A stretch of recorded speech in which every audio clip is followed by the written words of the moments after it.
I'm David Gluck, and I am honored to have been asked to give a masterclass for the 2021 Gene Harris Virtual Jazz Festival.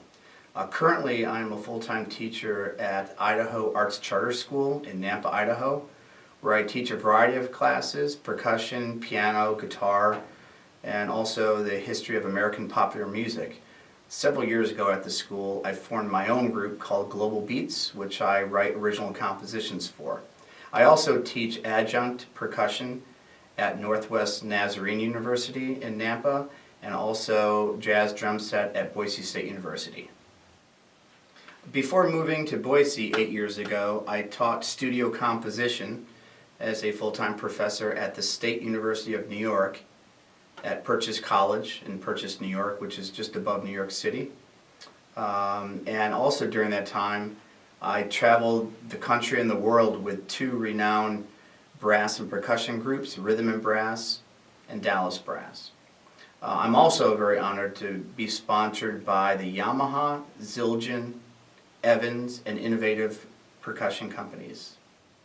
The subject of my masterclass is rhythmic practice for horn players. Being a professional percussionist and having spent so much time performing and rehearsing with brass and woodwind players, I feel like I have a lot of interesting ideas to share with you in regards to how to incorporate more rhythm or rhythmic patterns into your practice. First, I want to spend just a bit of time talking about learning music in general. Music is a language, a means of communication. What do we communicate? Emotions, thoughts, energy. And when performing instrumental music, that is music without words or vocals, we communicate solely through the sound of our instrument.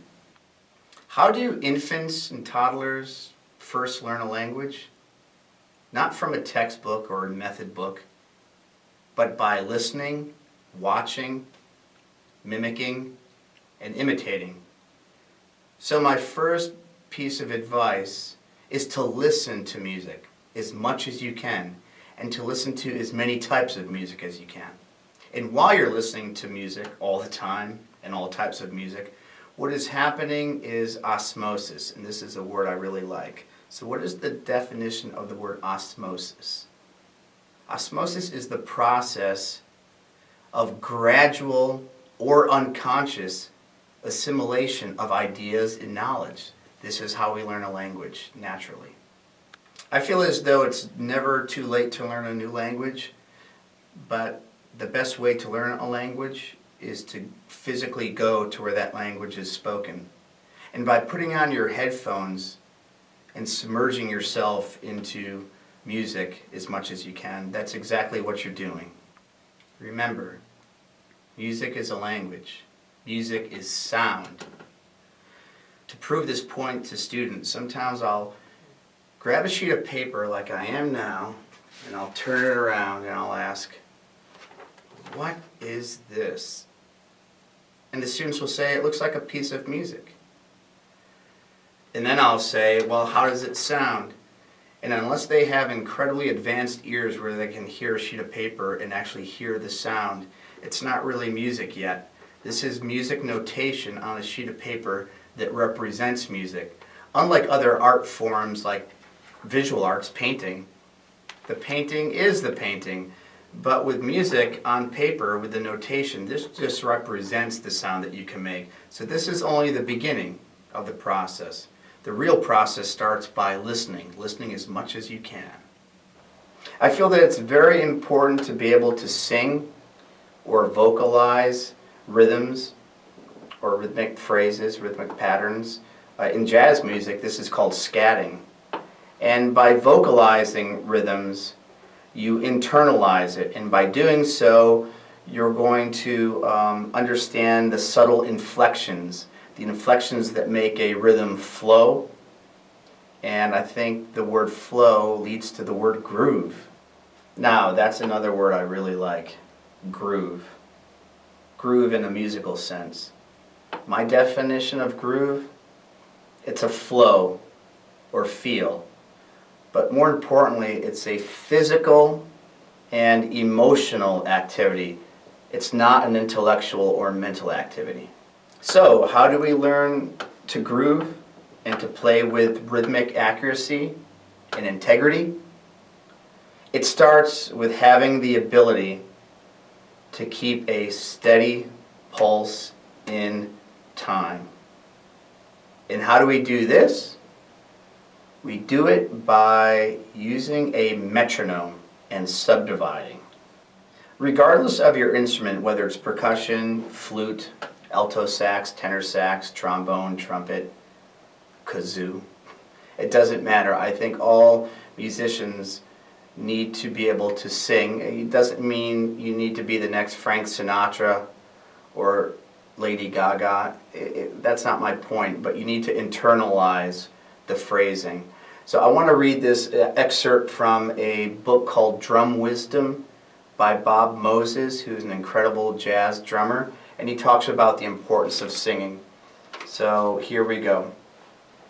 The connection between rhythm and the human voice is based on tradition.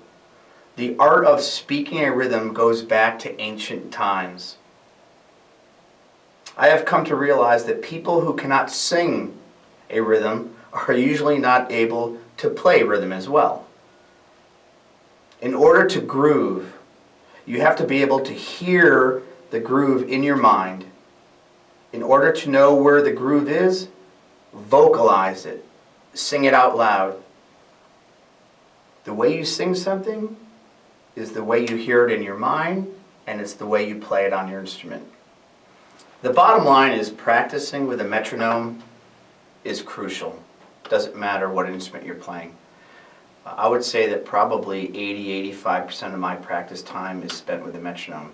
And you have no excuses. Metronomes are everywhere online, and a lot of them are free. When I was growing up, I had to go to the music store with my parents and buy a big black box. It was all mechanical. Actually, I think I had one that was electrical that we plugged in.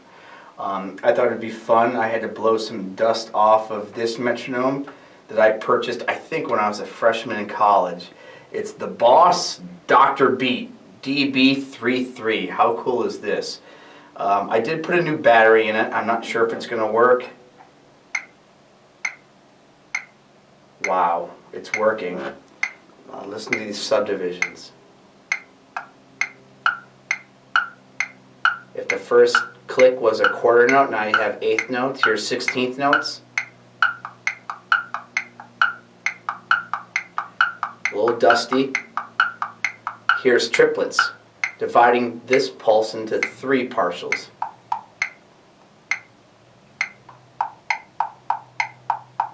I think there's still some more dust to blow off.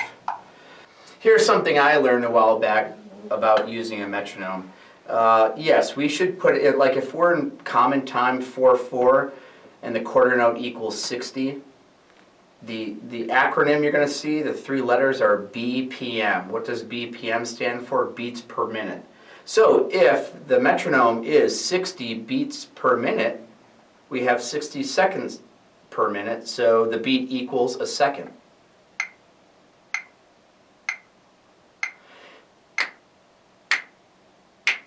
And it's important to hear the metronome on the beat.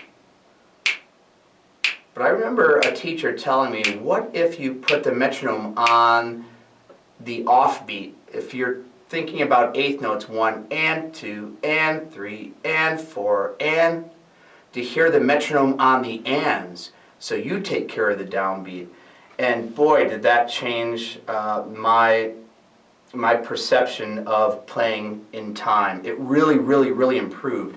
So how in the heck do you do that? Well, if you go to my handout sheet number 2, about 1/3 the way down the sheet, you'll see this little box that says placing the metronome on the upbeats.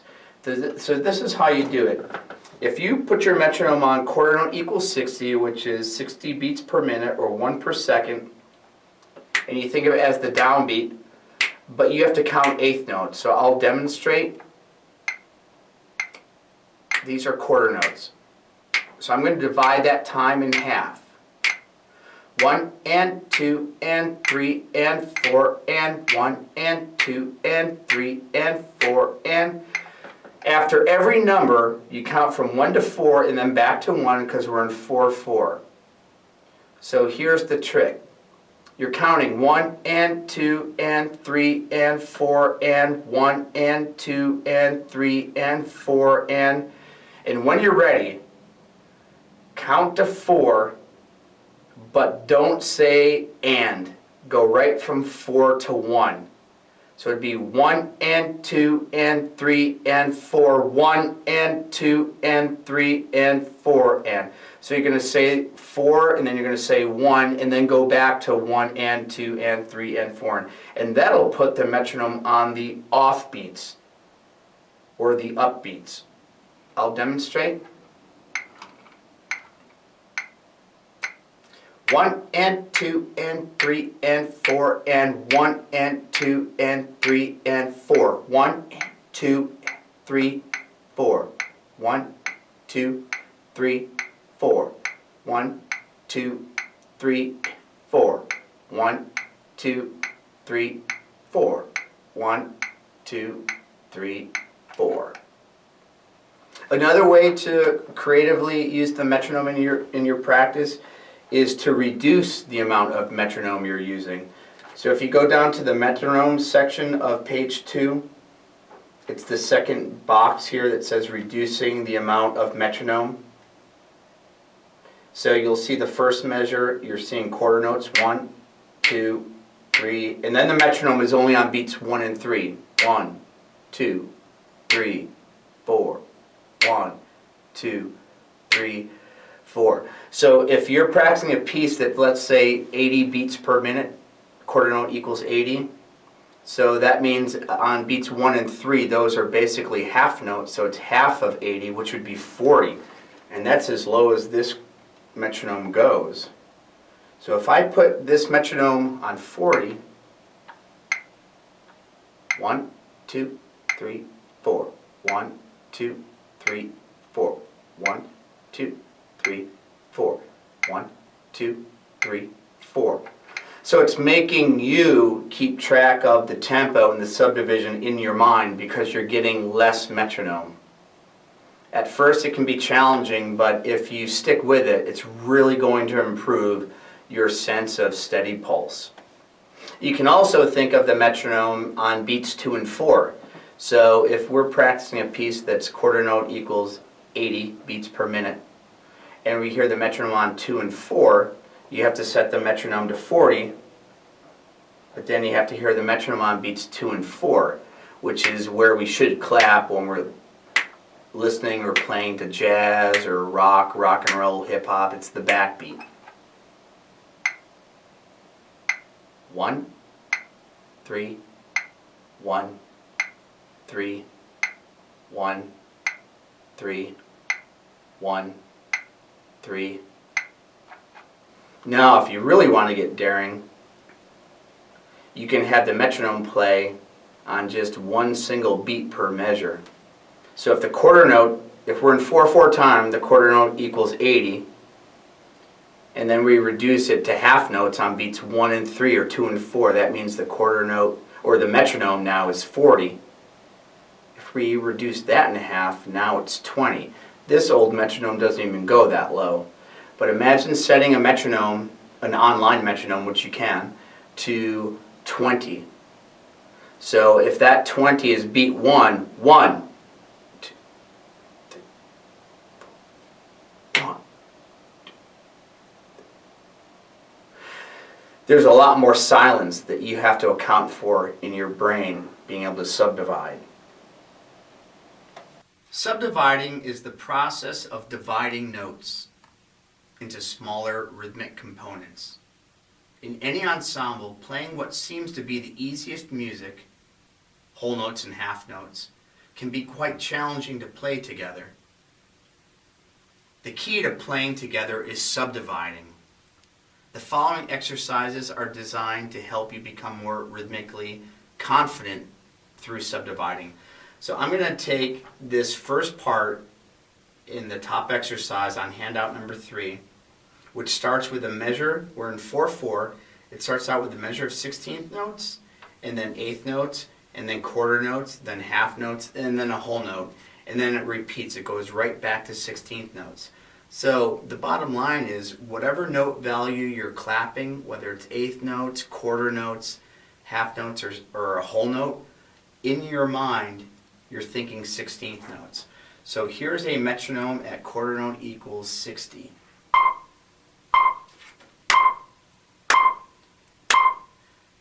Here's eighth notes.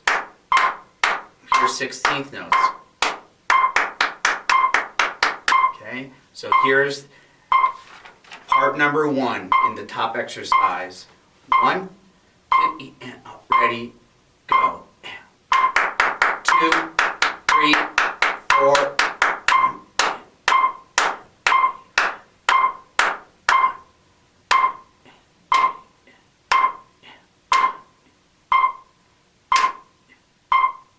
One, two, beginning again.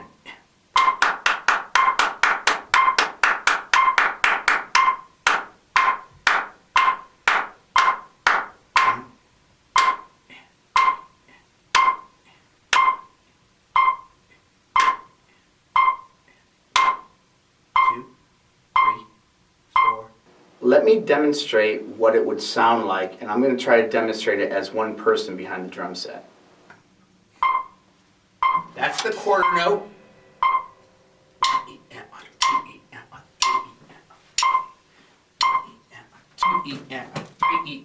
Go. That would be player 1 for the first measure. Here's player 2.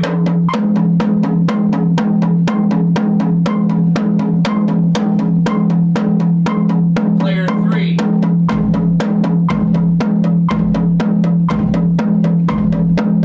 Player 4.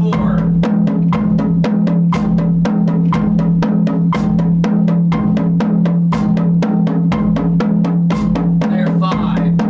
1.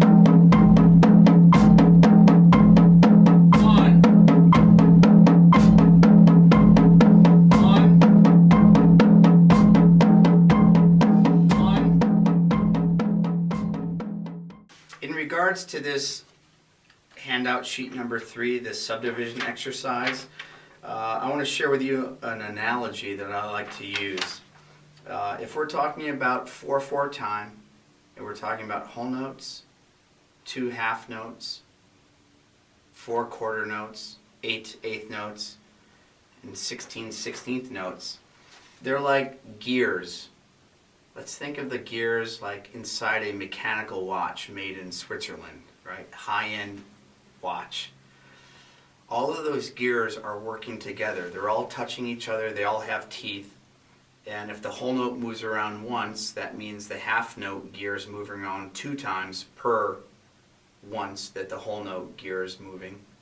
And then you have the quarter notes, the eighth notes, and the 16th notes. All the gears are touching each other, and they're all moving in conjunction with each other.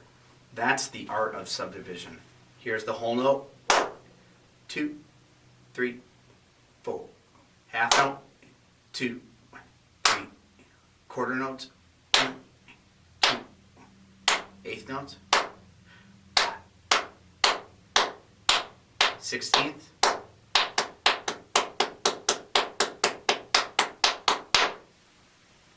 Now, with a lot of rock music, funk music, hip hop, you have to really feel the 16th note subdivision per quarter note. So there are 4 16th notes that equal a quarter note.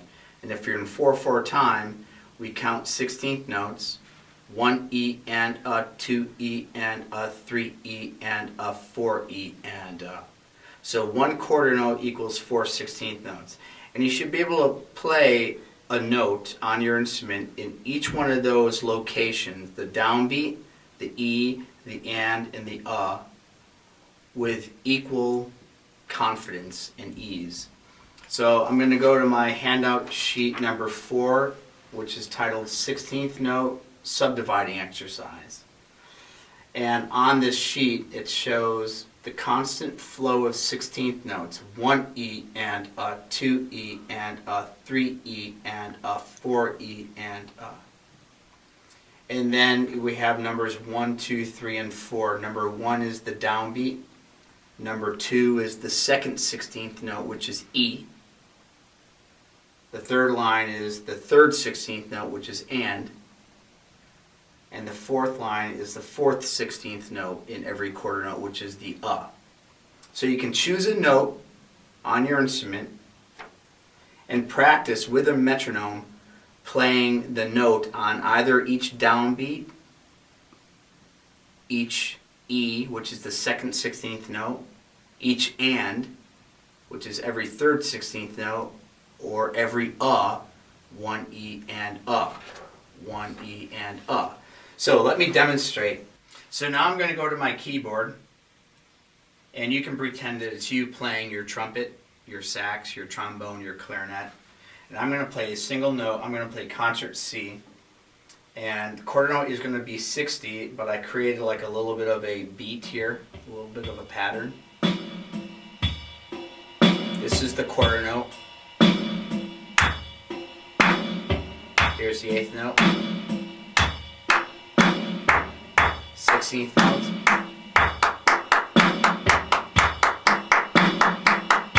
First I'm going to play on the downbeat. Then I'm going to play on the E, which is the second 16th note of each beat, and then the and, the third 16th note, and then the which is the fourth 16th note. So again, this exercise deals with dividing a quarter note, if that's the pulse, into 4 equal parts, and you want to have complete control. And I'm going to play very short notes, staccato, and I advise that you do the same thing on your horn. So here are the downbeats. 1 E and a 2 E and a, ready, go.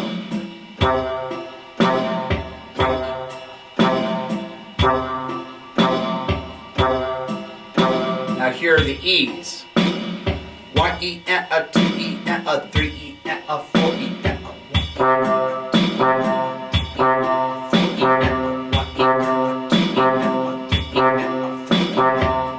Here are the ands. 1 E and 3 E and.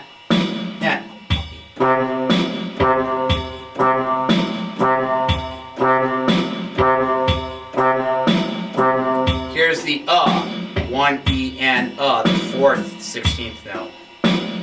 1 E and a 2 E and a 3 E and a 4 E and a 1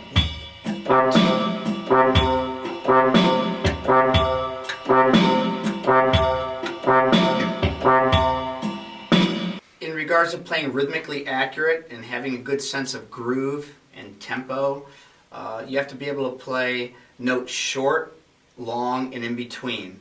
Now we're talking articulation and note length. With that previous exercise, I played everything extra short. But you should be able to play rhythmically accurate and play the notes longer. For instance, here are the E's long. 1 E, 2 E, 3 E, 4 E, 1, 2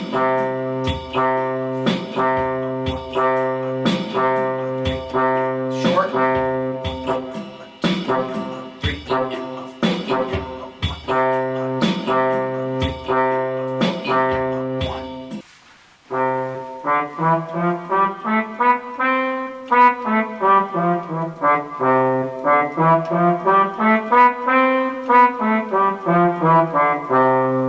When practicing scales, I think we get in the habit of using the same rhythm.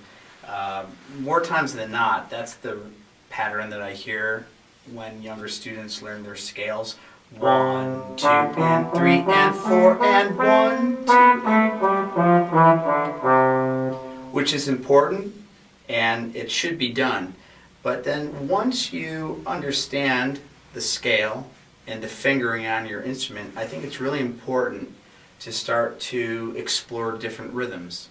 So what I just did was I played a concert C major scale. I'm going to change that scale to a C minor scale. C, D, E flat, F, G, A natural, B flat, C. So from C to C, that is a certain mode. It's called the Dorian mode. It's a minor mode that's used a lot in jazz. So let me play that same rhythmic pattern, 1, 2, and 3, and 4, and 1, 2, and 3, and 4, and 1.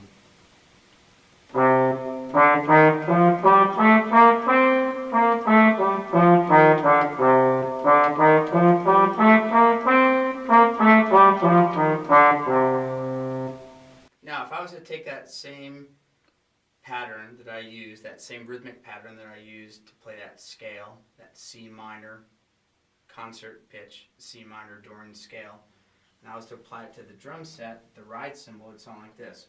1, 2, ready, play.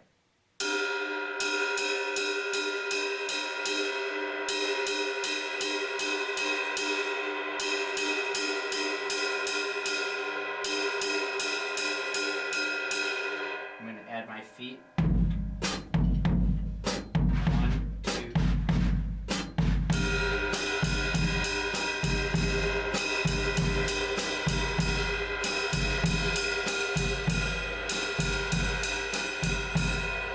Now, as a jazz drummer, I wouldn't typically play that pattern on the ride cymbal when performing live. I'd be doing something a little bit more rhythmically interesting.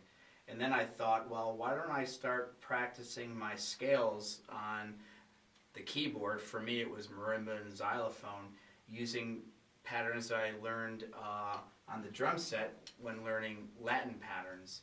A really typical Latin pattern for a drummer when playing bossa novas, or more typically samba patterns, is something as such. You get the feet going. Here's the quarter note though. Here's the pulse.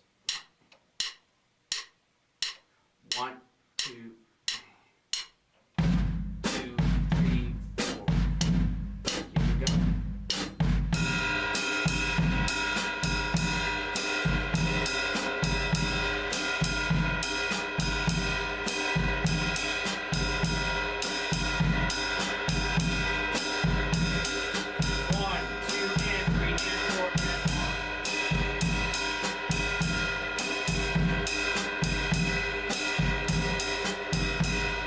Increase the tempo a little bit. Here's the quarter note. 1, 2.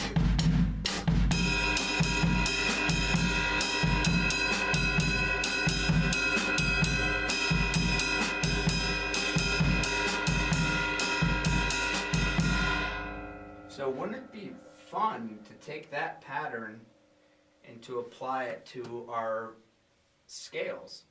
So we're not just playing 1, 2, and 3, and 4, and 1, 2, and 3, and 4, and 1, which is very important, but it's also important to go past that and to explore different patterns. So again, the typical pattern when learning scales might be this: 1, 2, ready, go.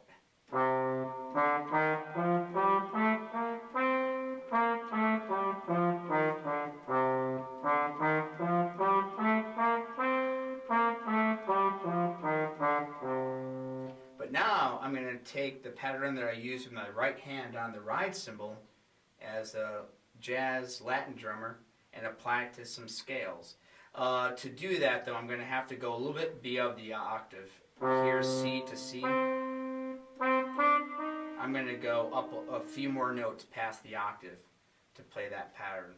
1, 2, ready, go.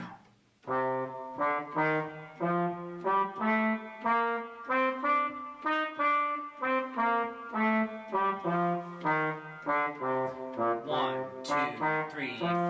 1, 2. 1, 2.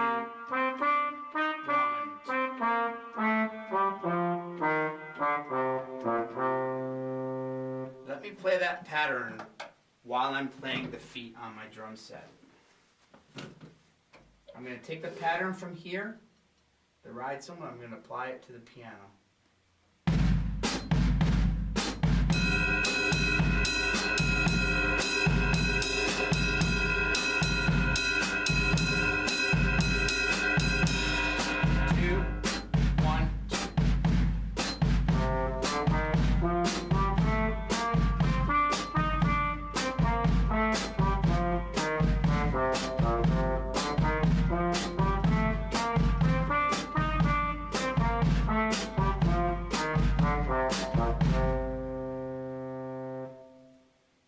So adding some rhythmical variety to your scales will make it sound more like actual music than just practicing your scales.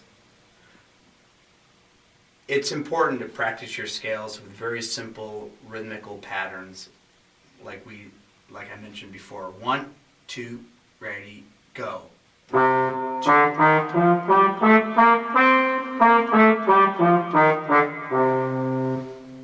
But once you get that rhythm down with the correct fingering and the correct notes and such, intonation, now it's time to explore more rhythmical possibilities to make it sound more improvisational, more like it's melody, it's music.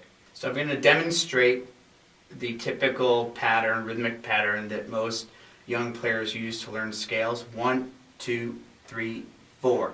1, 2, and 3, and 4. 1, 2. Now I'm going to play that over a little drum pattern. 1, 2, 3.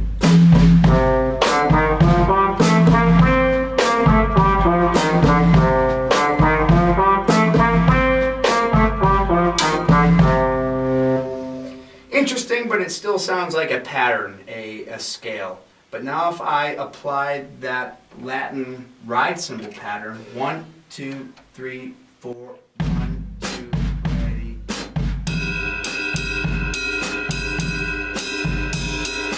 1, 2, and 3, and 4, and 1,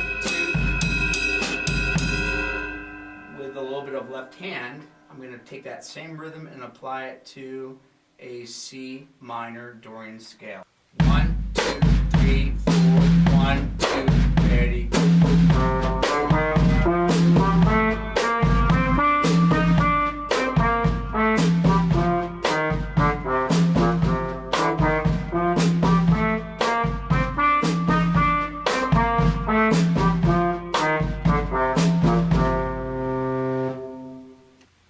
Like I mentioned earlier in this masterclass, for a couple of decades or more, I traveled and toured with a group called Rhythm and Brass, a brass quintet and percussion. One of the members of that group, Whiff Rudd, a couple of years ago wrote a book called Collaborative Practice Concepts for the Trumpet.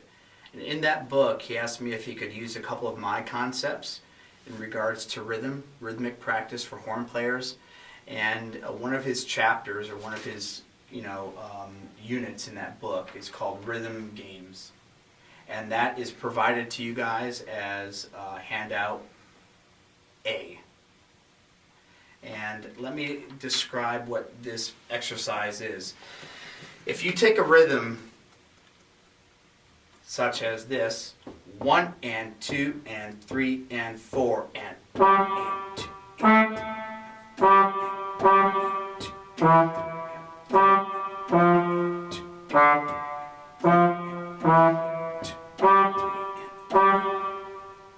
You have notes, sound, and you have silence, space. The notes, I consider it to be like the positive, like in film, you have negative and positive. The space in between the notes is the negative. Now, if you take the negative space and you turn it into sound, then you have a composite. So if we're here, 1 and 4, 1 and 4. So the positive rhythm, if we're in 4/4 time and we have just constant eighth notes, the positive rhythm is 3 notes per measure. The downbeat of 1, the end of 2, and the downbeat of 4, which sounds like this. I'm tapping the quarter note. 1, 2, and ready, go. 1 and 2 and 3 and 4 and 1 and 2 and 3 and 4 and 3 notes in that one measure of 4/4. The downbeat of 1, the end of 2, and the downbeat of 4.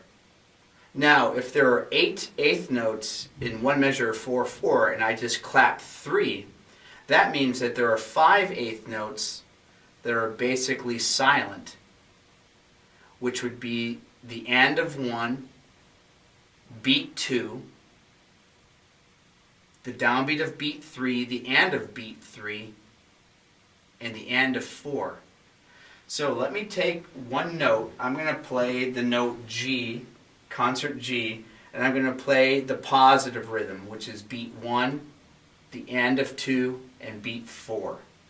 1 and 2 and 3 and 4 and 1 and 2 and 3 and 4 and 1 and 2 and 3 and 4 and 2. Now, to play that rhythm accurately, you have to, in your mind, subdivide, like we talked about before, and to hear those moments of silence as accurate subdivisions. But if you had two players, rhythm games, a game between two players, and you said, player 2, play all the notes that I don't play, all this eighth notes that I don't play, you would get this. I'm going to call this the positive rhythm, the negative rhythm, which is filling in the silence. 1 and 2 and 3 and 4 and 1 and 2 and 3 and 4 and 1 and 2 and 3 and 4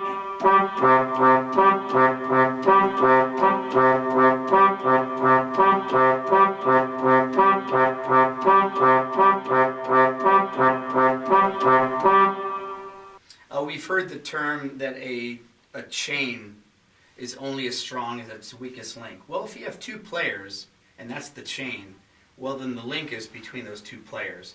So if player 1 is playing the actual rhythm that's on the paper, 1 and 2 and 3 and 4 and 1 and 2 and 3 and 4 and the other link, player 2, is playing the eighth note rest as a note. 1 and 2 and 3 and 4 and 1 and 2 and 3 and 4 and you put them together, you get what I call the composite rhythm, which is a steady flow of eighth notes. Never does player 1 and player 2 play together, but they both have to play in tempo and in time and be subdividing together. And if so, then it's this smooth flow of eighth notes. But if some person gets off, it makes the other person look or sound like they might have made a mistake. The chain is only as strong as its weakest link, and if the chain is two people, then both people have to play in tempo. Player 1, player 2, 1 and 2 and 3 and 4 and 1 and 2 and 3 and 4 and player 2, every note except those three notes, 1 and 2 and 3 and 4 and 1 and 2 and 3 and 4 and 1 and 2 and 3 and 4. Put them together, create a chain, 1 and 2 and 3 and 4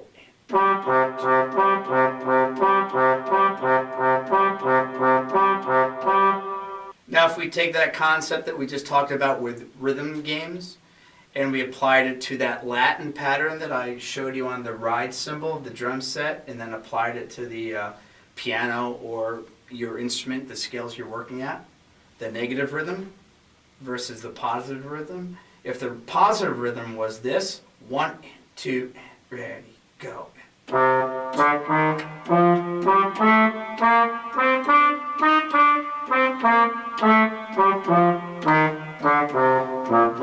2, 3, 4. 1, 2, 3, 4. 1, 2, 3, 4. 1, 2, 3, 4. Now, if that was player 1 playing that concert pitch C Dorian scale, and player 2 played all of the rests, the silence, they turned the silence into notes. Again, you're getting a composite rhythm of all eighth notes, and it would sound like this. Let's say player 1 plays the actual scale from the bottom up and then back down. Player 2, let's say, plays the silence. They turn the silence into eighth notes, but they just play one note, tonic, the first note. You get this. I'm going to play player 1 only, then I'm going to add player 2. Player 1 is my right hand, player 2 is my left hand. Here's player 1. 1 and 2 and 3 and 4 and 1 and 2 and 3.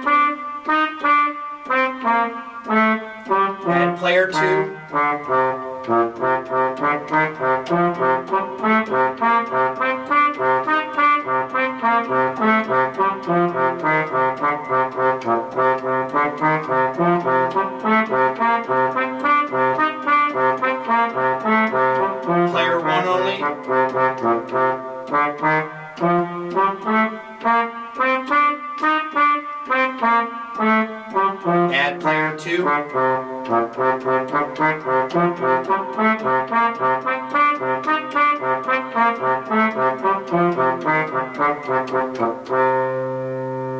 And on the drum set, that happens all the time. Here's player 1. I'm going to take this. I'm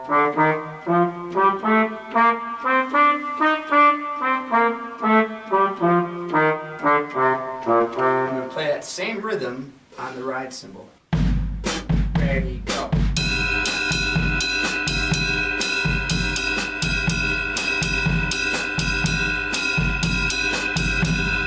Player 2, the player who just played the tonic C, is going to be this hand. Here we go.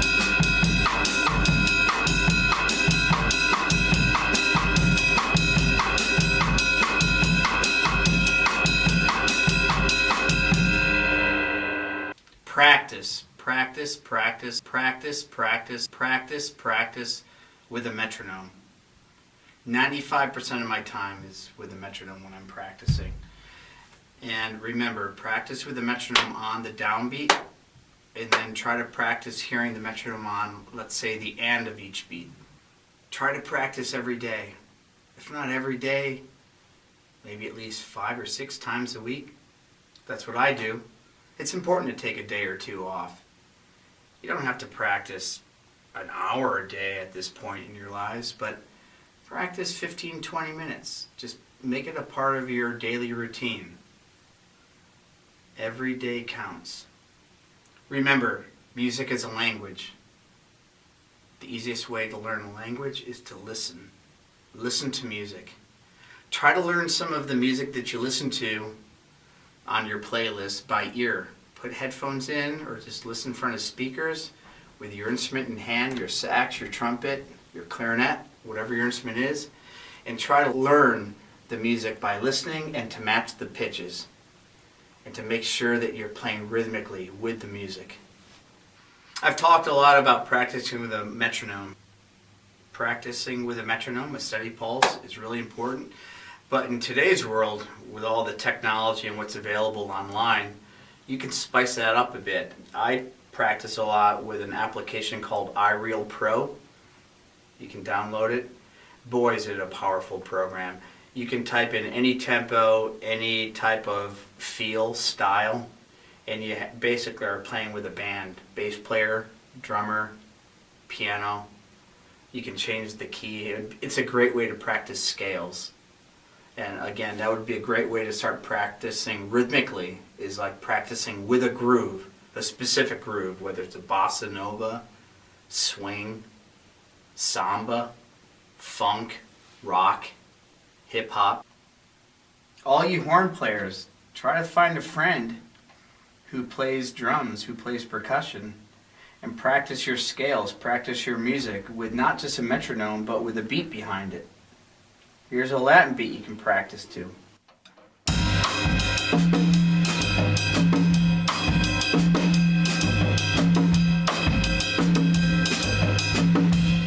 Swing.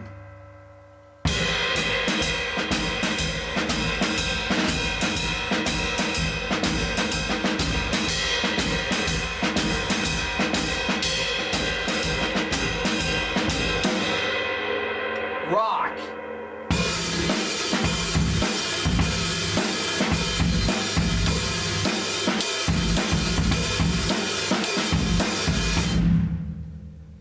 Laid back Latin, bossa nova.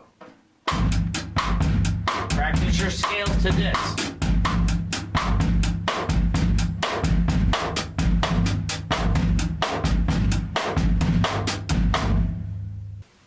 In closing, I want to say that it has been a complete honor and pleasure to have presented a masterclass for the 2021 Boise State University Gene Harris Virtual Jazz Festival.